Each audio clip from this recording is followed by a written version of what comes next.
Hey, welcome back, guys. Today we're going to be talking about how voting works on the Koinos blockchain. Specifically, what do you need to do to vote, how votes get passed, and what happens when the votes do get passed. So we're going to go straight to Excalibur here. In order to vote on the Koinos blockchain, you must be a block producer. So that means you've already burned your coin, you've already gotten VHP, and you've either deposited it into a mining pool or you're running a solo node. So here is your VHP right here. And let's say your VHP is attached to your mining node. And so that's your node right here. And you've got a mining node here and you're producing blocks. Now, you're not the only person doing this. There's gonna be other people doing this as well. And so let's just say that you've got a mining node here. There's a mining node here. Ooh, some bookmarks here. And you've got a mining node. I feel like Bob Ross right now on Channel 13 back in the United States. He's a guy who used to just talk about painting and he's dabbling trees everywhere. So we've got a series of blocks here, right? And so boom, got blocks, blocks, blocks, blocks for days. And let's add another one here. So here are several blocks that we're talking about, and we've got individual nodes voting, casting, creating blocks. Let's say this particular node here is it's creating this node, this node particularly creating that block, and the second block after that, this node made the last block we're talking about, and this block, and finally this node voted on this particular block and that particular block. So remember, block creation is randomized based on how much VHP you have, but there's always a competition for these nodes to create blocks without expending proof of work. That's how proof of work works. And so what we have here are three nodes.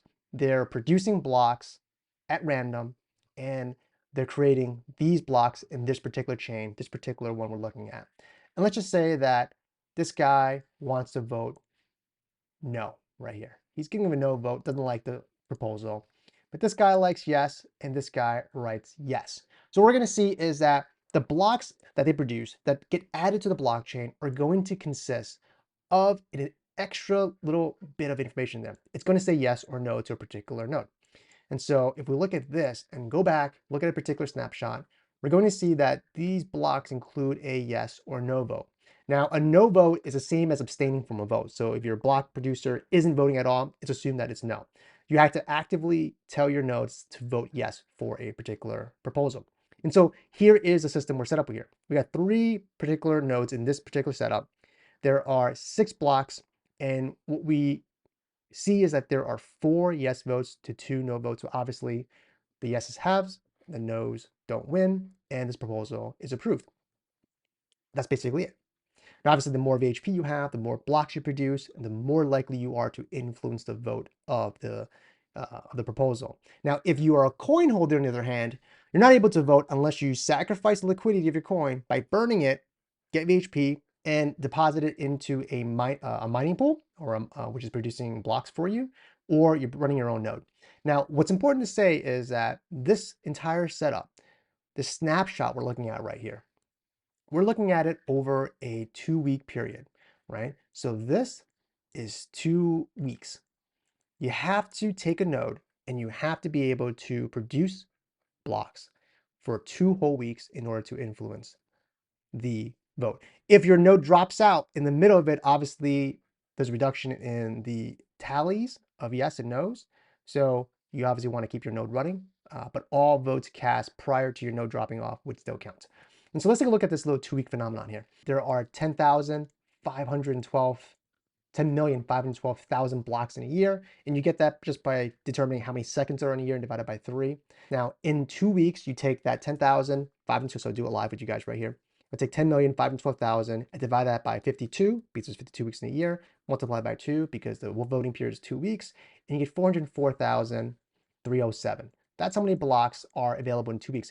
But in order to pass a proposal, you need about 60%. You need exactly 60% of yes blocks. And so I multiply this number by 0.6, and I get, see that right here, times 0.6. I get about 242,584.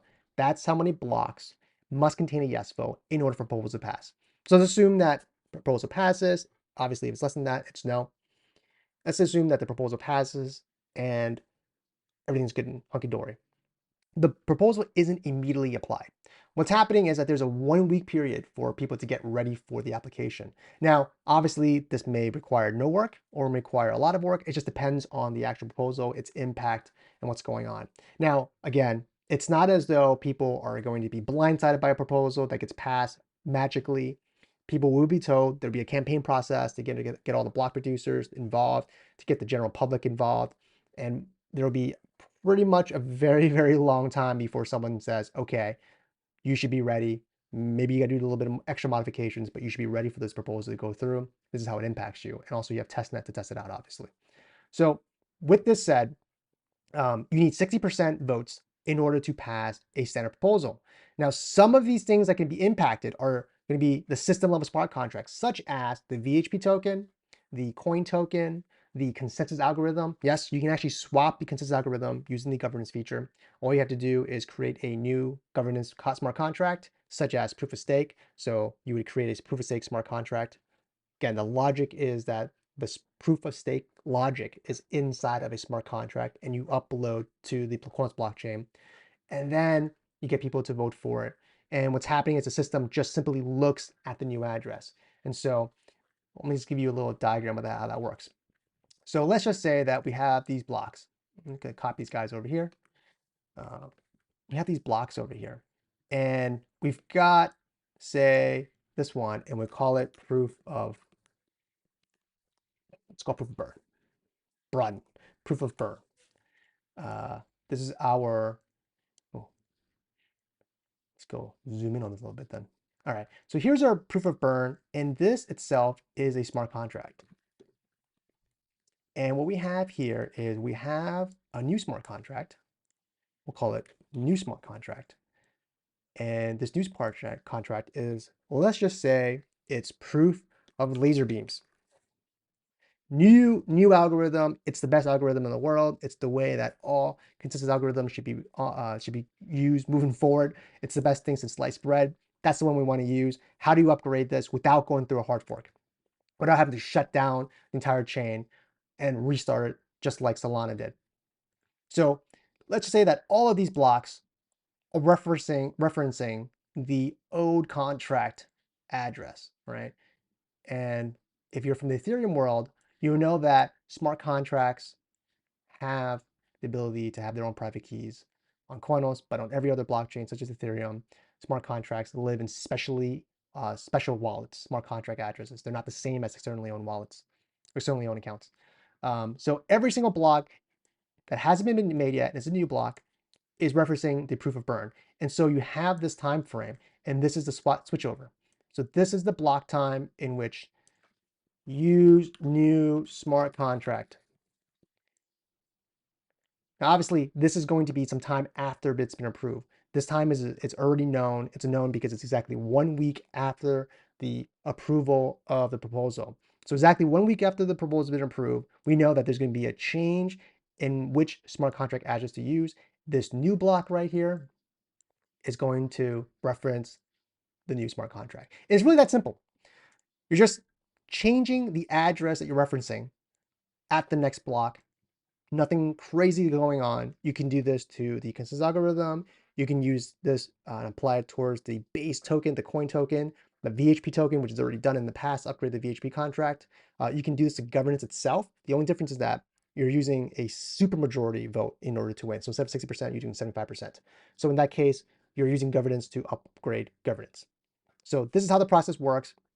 It's fairly simple, and it only applies to people who are VHP token holders and running a node or joining a mining pool. So just to summarize, there's a whole campaigning process for somebody with a proposal. They test it on testnet. They bring the results and they campaign it to people on mainnet and say, hey, I've got this great proposal. I want you to approve it and upgrade the mainnet. And so you get everybody to agree to it. They vote yes, they vote no. And over a 2 week period, they apply votes. You're going to get a total of 242,000 blocks saying yes. After that, you get a 1 week period for everybody to get ready for the actual switchover. And then at that moment in time, the blockchain switches over to the new contract address and boom, upgrades pass. So what I want to show you right now is what that kind of looks like on Koinos block. So Koinos blocks is a block explorer, kind of like Etherscan. So here what we have is here's Koinos blocks. You can see that it gives you blocks, who the producers are, transactions, events. Obviously, the blockchain is pretty new, so there's no transactions going on except for um, the production of blocks. And so I picked out one particular one. This block was produced by producer address is 1EPZ, and you'll see that they have this thing called approved proposal. So they still have in their logs this proposal as one that they would approve. Obviously, the votes have already passed, but I'm going to show you this just so that you understand and see how it looks like. Normally speaking, you should not vote for a proposal that you don't understand. You should not vote for a proposal that's not open source and that you can't trust anybody to verify. Obviously, there's people who are block producers, but they're producing blocks because they're token holders, not because they're developers or anybody technical. So we rely on the community to really tell you if this is a proposal that should be passed or not. That's why there are going to be a lot of people reviewing this. You will not be able to get a willy-nilly proposal approved and passed.